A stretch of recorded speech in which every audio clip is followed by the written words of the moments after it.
All right, so here we are. We'll go ahead and we'll start the same way.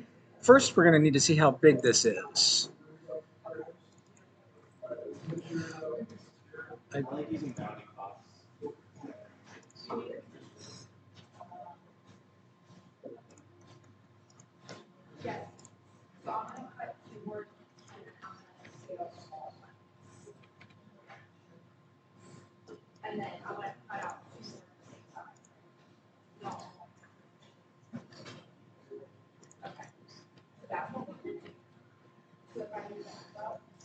that's not too bad in terms of scale, but let's make it just a little bit smaller.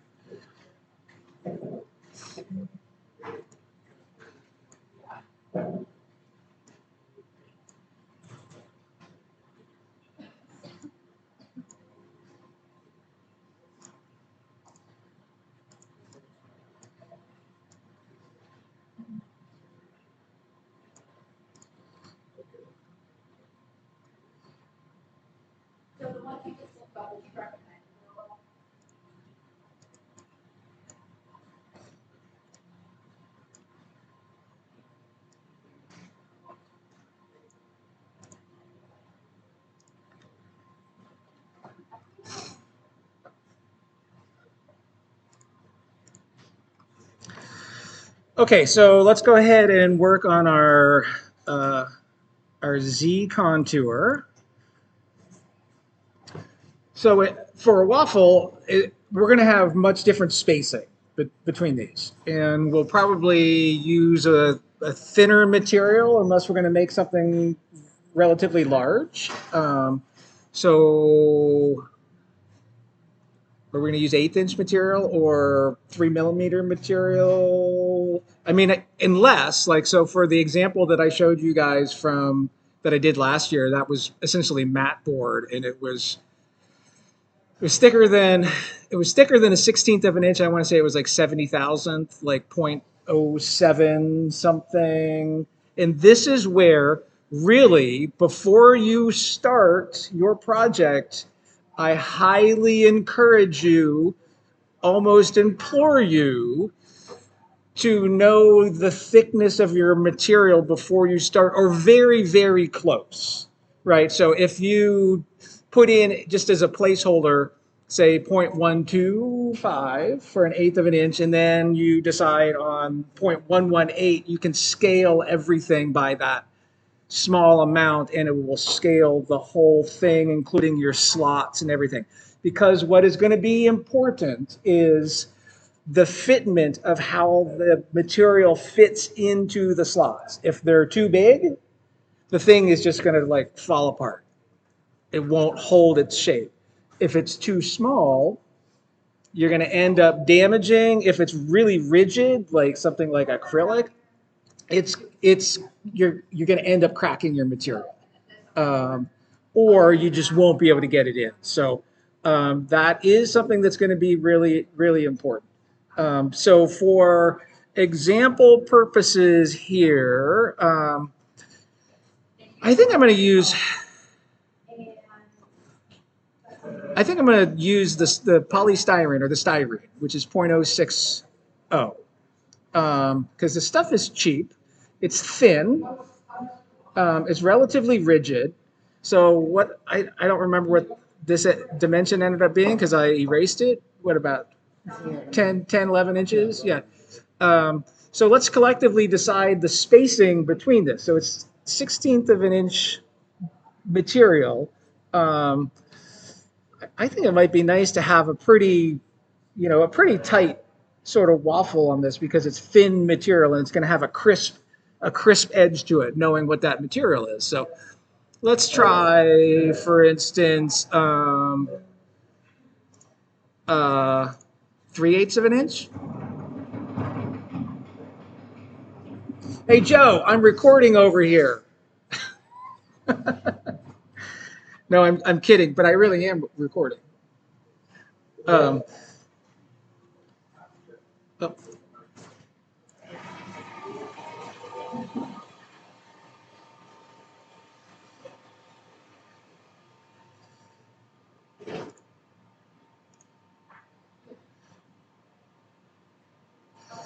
0.375. Perfect. Thank you so much. What do we think? I'm gonna take I think it looks good. now. Yeah. All right, so I'm going to go ahead and hit Control G to group those together, so I know they're grouped. Um,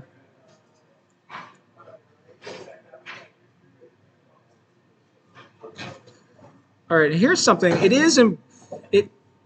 it is important. Um,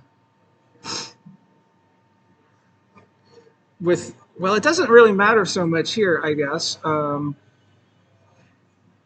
It does to start our contouring and start our base point at the same spot, right? Especially when we were doing the stacking. If we start at different spots, then things aren't going to line up.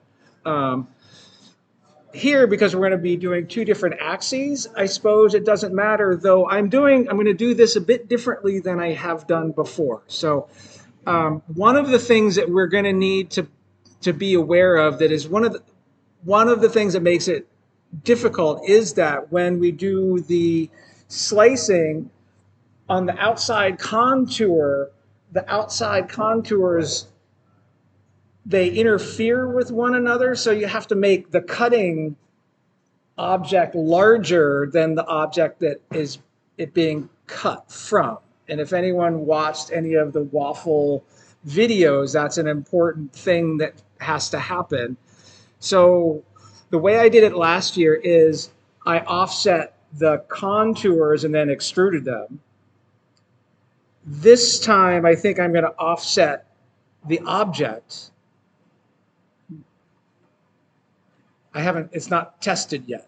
So we're going to test it. Should we test it? So in that case, we'll just offset the object. Yeah. Oh, that's.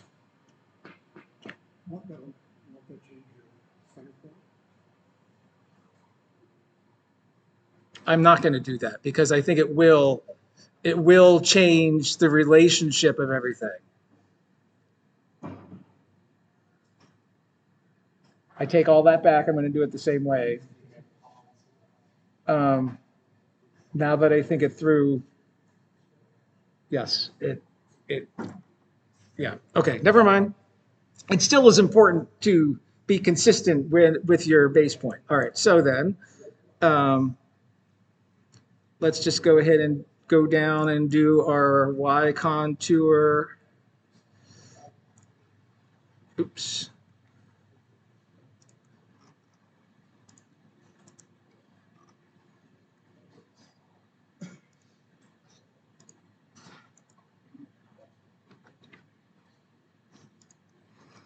All right, and so this is, let's do our Y extrude.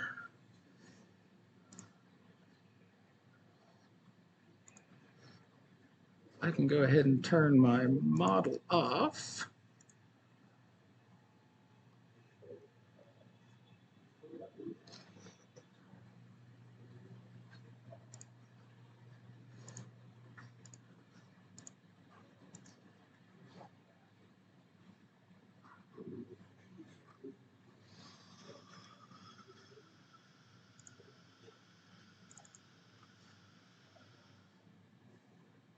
Let's see what's going on here. Is there like some crazy stuff happening? Self-intersecting curves, that's not cool. Well, let's see what it does. Oops.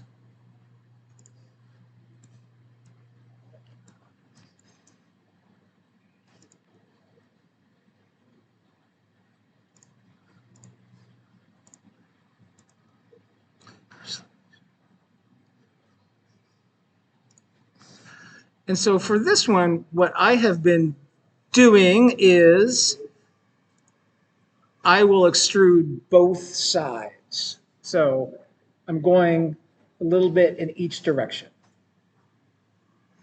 And so since that material is 0.06, it's 0.0603? We're going to do 0.03, yes. I think those are pretty desirable results. I think it's at the bottom there, like on the other side. Where it's messed up. Keep going. Alright, so I got that very bottom. Maybe I'm not. Well, we'll just go with it and we'll see what happens. And sometimes I've had that happen where it thinks it's not going to work right and things do work. So it's,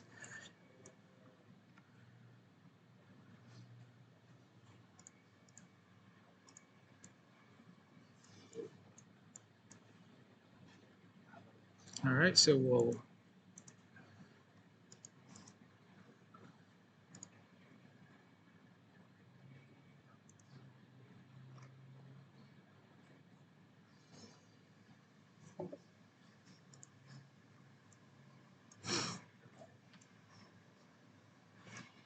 and so some of these little stragglers, of course, are never going to be part of the object, which is completely fine. Milena, you're looking up to see like some of these little, like this little guy right here. Um, though you see the form that I selected from that variety of forms, in I will say something that is a relatively closed form is going to be the most appropriate, because if it has appendages and things like that, it is going to be very challenging to figure out where our cutting plane or planes are going to need to be. So the more complex the geometry, the more complex that cutting plane, or as I said, planes are going to need to be. I did have a student last fall that like, and they were up to the challenge, but they had like multiple places to cut so that everything would have these intersections, right? The more closed it is, and I'm not saying a sphere, but something where you can perhaps take one plane, and this is where the cage edit for two-dimensional, if we draw a plane and we start to push and pull and tweak and stuff so that we can kind of find that sort of center point that kind of intersects or bisects the whole form, that's how we can cut it in half. So let's just turn this on and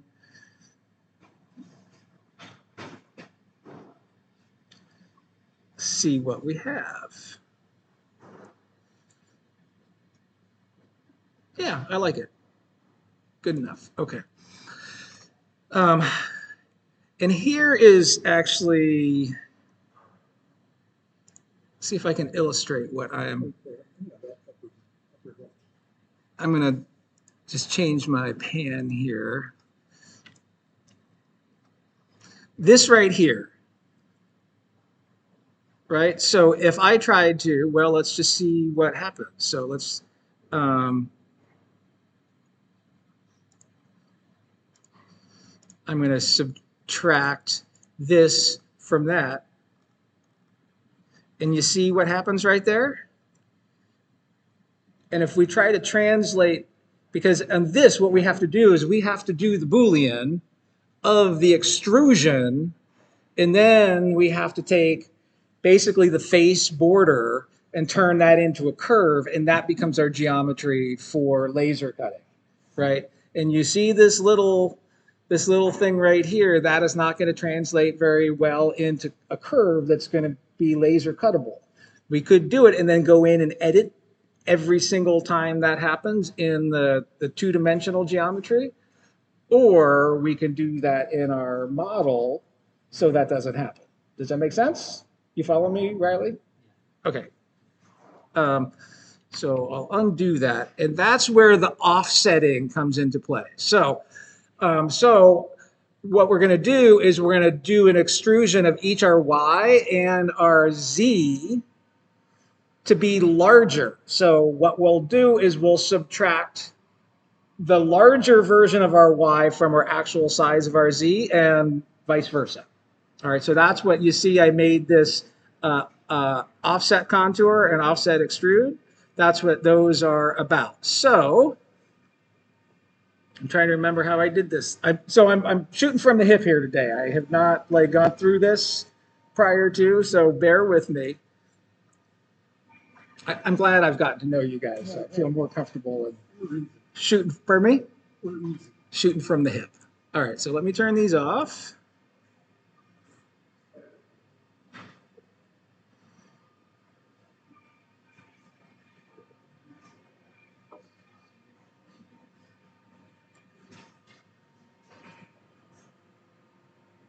I'm totally trying to remember how. There's a way that you can do it by selecting them all, and there's a way that you can't, and I think I remember. And this is where this is good, because thanks for giving me confidence, Mark. There's no bad demo. All right.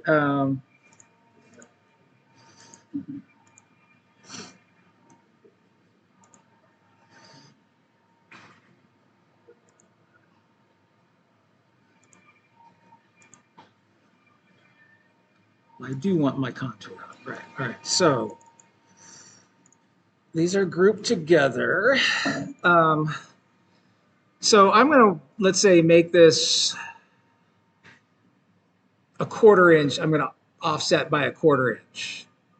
But I only want to offset it in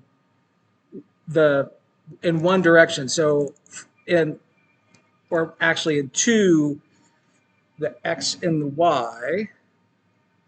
And this is where scaling doesn't work. It needs to be offset, right? So the offset command does not work. Let me see. Let me just check. Offset curve. Point.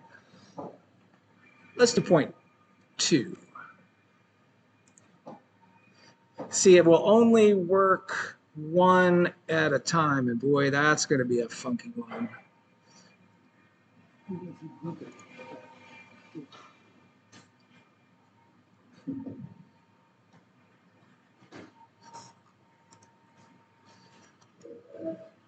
See, it won't do, you can only do one at a time.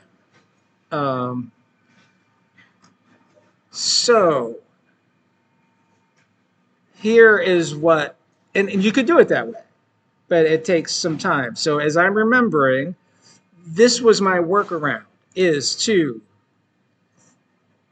extrude the curve, and I can select them all.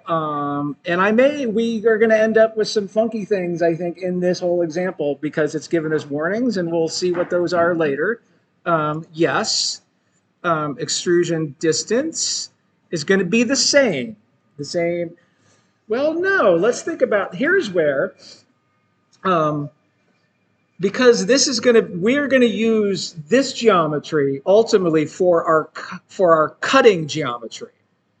All right, so our difference geometry.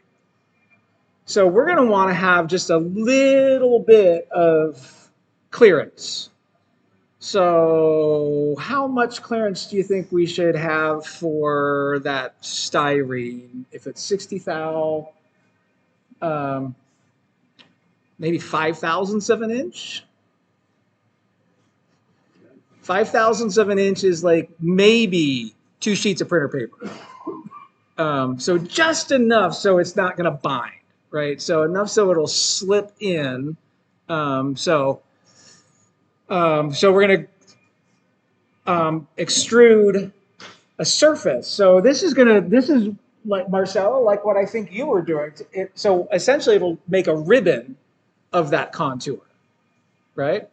So what we're going to do, and it's coming back to me, and we'll see if it works. What we're going to do is we're going to extrude the contour to make a ribbon, basically where the contour is. And then we're going to cap the planar holes, and it'll make solids. So that's kind of the workaround. And we can group all of that together by just selecting the group or making a box around it. So this is our cutting geometry. We're going to give 5/1000ths of an inch clearance. If we're going to offset both sides, so we're going to make this ultimately 0.065 thick.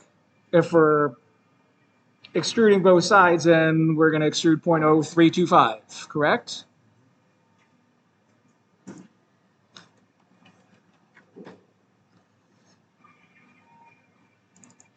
And bam, there's our ribbons. Okay, let me turn off the contours. And actually, this should have been,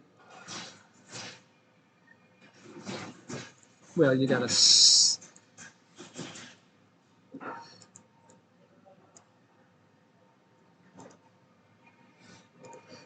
there we go. So I guess I didn't need the offset contour layer. I kind of forgot. All right, now let's see if this works. We'll select them all and let's see.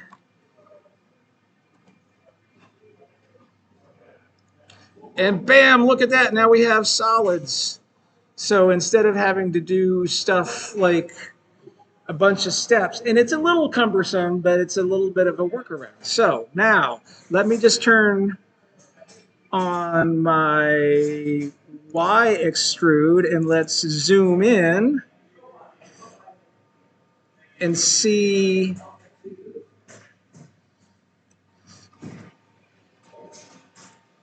Heck, I think I'm almost could have, I could have done way more in my offset. Do you see that? So let's do a couple of undos here. Oh, did I off? I didn't offset my curves. That's what I didn't do. Or my surfaces, I'm sorry. All right, let's try this again. So we're going to extrude curve straight. Yes, okay. 0.0325. Yes.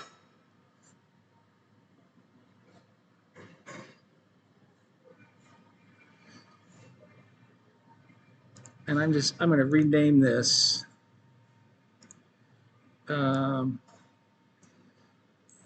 Z surface. Oh, I hate when that happens.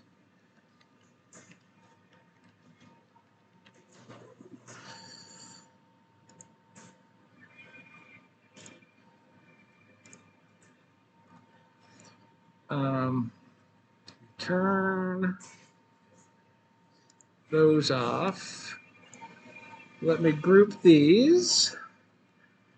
And let's see, now I need to offset the curves, or offset the surfaces, my bad. And I can't remember if those will offset onto the layer that is active or not. I know it does for curves. So here is where let's do 0.2. Well, let's do 0.25.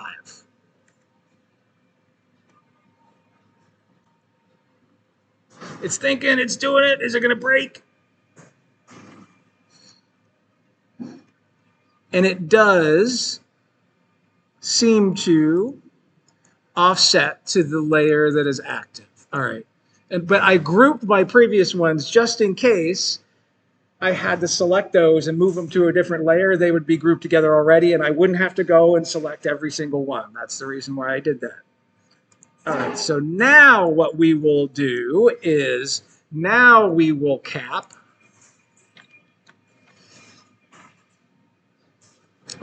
We can go ahead and delete the input. Yes.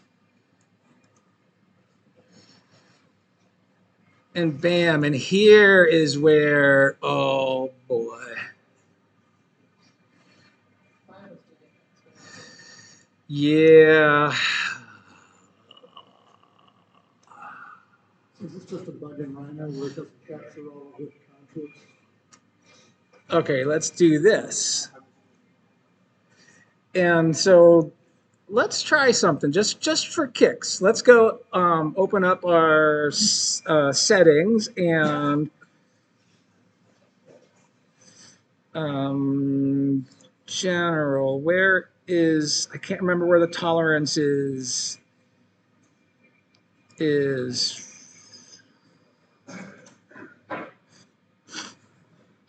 Anthony, where are the tolerances?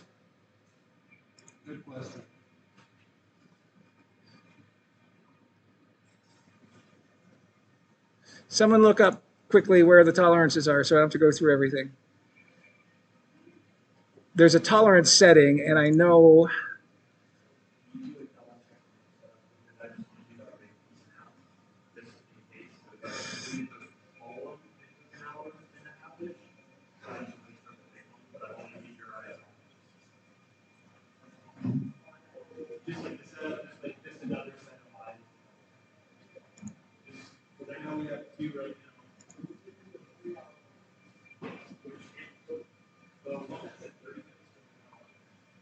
We do it though.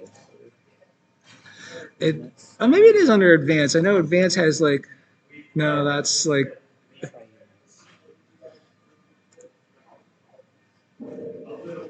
there it is. I thought it was under it's under documents. I thought it was under Rhino. So all right, so I have learned that sometimes by messing with the tolerance, it increases or decreases the success ratio of Booleans or other functions. So I'm going to change this to 0.0001 and see what that does.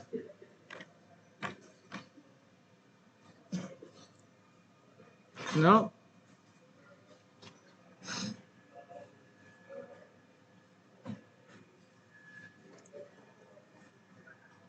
Let's go the other way. Let's go 0.01.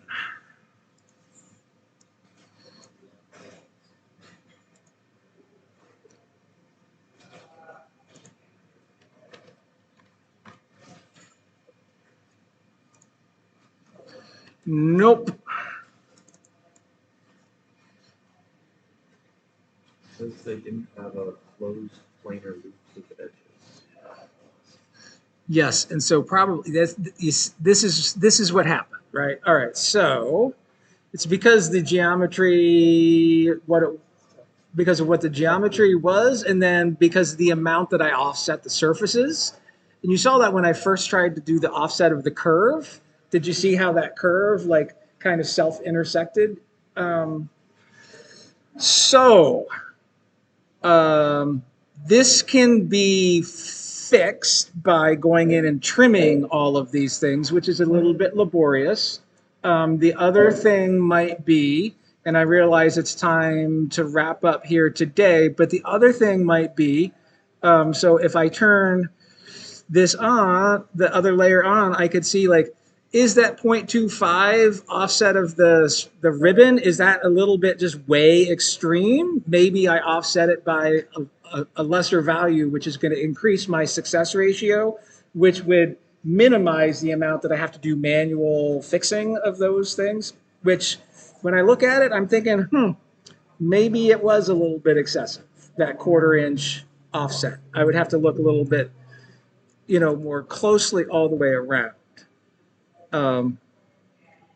What do you think? Is that a good start for waffling today? So on Thursday,